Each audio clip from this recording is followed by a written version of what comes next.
Three channel ప్రేక్షక దేవుళ్లకు కొండ శ్రీనివాస్. నాయ బ్రాహ్మణుల ఐక్యత వర్ధిల్లాలన్నా అన్న మేము ముఖ్యంగా ఈడ అందరు సమావేశమైనది ఒక ముఖ్య ఉద్దేశం అన్న. వేరే కులస్తులు వచ్చేసి వైజాగ్ విజయవాడ దూరం దూరంకి వెళ్ళి వచ్చేసి ముస్లిమ్స్ వేరే కులస్తులు వచ్చేసి మా వృత్తిని పనిచేస్తున్నారు. మా నాయ బ్రాహ్మణ వృత్తిని మేమే చేసుకోవాలి. పుట్టుక దగ్గర నుండి సాగు దాకా మేమే అన్ని విధాలుగా మేము ఉపయోగపడటం మేము చేసేటోళ్ళము. ఇప్పుడు ఏదో ఏరియా పెరిగింది, ఓ 2 రూపాయలు ఆస్కారం ఉందనంటే వేరే కులస్తులు మా దగ్గరకు వచ్చి మా పొట్ట కొట్టి మా భవిష్యత్తును నాశనం చేస్తున్నారు. మా నాయ బ్రాహ్మణులకు మంగళ పని తప్ప వేరే వృత్తి రాదండి. వేరే క్యాస్టుల్లో అనేక రకాల పనులు చేసుకోగలుగుతారు, మేము చేసుకోనికి రాదు. ఒక్కొక్కరు చేసుకున్నా కూడా ఈ అడ్వాన్సులు ఇచ్చేసి రెంట్లు కట్టి మనిషి సోమతలుగా ఇలవడలేని పరిస్థితులకు వెళ్ళిపోతున్నాడు. అన్నా నేను చెప్పుకొచ్చేది ఒకటే, ప్రాణ త్యాగానికైనా యాద్ చేస్తాం కానీ ఇక్కడ నుంచి మాత్రం జరగము. ఈ సెలూన్ తీసేయవలసిందే. ఆయన బ్రాండ్ అంబాసిడర్ గా వచ్చేసి ఇక్కడ ఏదో సెలూన్ పెట్టేసి యూనిక్ సెలూన్ గురించి అని మాట్లాడి నడిపిస్తున్నాడు. ఆయన ఓనర్ ఎవరో తెలియదు, పెట్టేటోడు ఎవరో తెలియదు. ఈయన సాఫ్ట్వేర్ కంపెనీ అయినంట.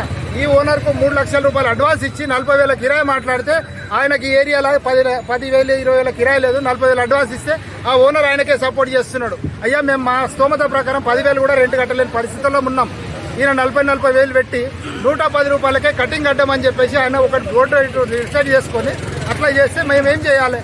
మా కులానికి ఒక నియమ నిబంధన ఉంది. అందరం ఇన్ని డిస్టెన్స్లకు మేము షాప్ పెట్టుకోవాలి, ఇంత దగ్గర దూరం ఉండాలి. ఇది 100 రకాలుగా మేము పరిజ్ఞానంతో అన్ని రాసుకొని మేము మా కులాన్ని మేము ముందుకు తీసుకెళ్తున్నాం. అయ్యా మేము పోయి సాకలి పని చేస్తలే, అయ్యా మేము పోయి గెవడలాగా మేము ఈదులు గీస్తలే, గొర్రెలను మేకలను పెంచుతలే.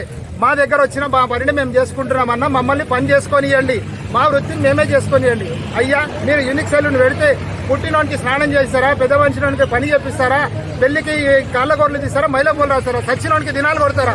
ఎన్ని యూనిక్ సెలూన్లకు వచ్చేసి అది చేస్తున్నారు. వేరే కులస్తులు ఎవరైనా సరే, కమ్మలు, రెడ్డిలు, గౌడ్లు, యాదవులు ఎవరైనా సరే, హిందూ ఎవరైనా సరే, మన ముస్లింస్ ఎవరై కూడా మన దగ్గర దుకాణాలు పెట్టడానికి వీల్లేదు.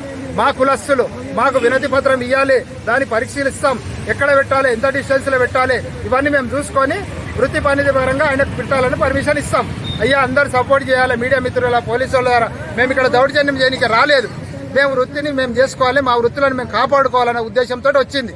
మేము BCA తర్వాత BCA మాది, SC ST తర్వాత వర్తించే కులం మాది. అయ్యా మాకు ఈ కులం తప్ప వేరే పని రాదన్న, మమ్మల్ని కాపాడండి అన్న. దయచేసి మమ్మల్ని మా వృత్తులను మా వాళ్ళందరినీ చూడండి. ఏం చేయలేని పరిస్థితులు కాలు పని చేసుకుంటారన్న, దయచేసి మమ్మల్ని కాపాడేటట్టు చూడండి అన్న.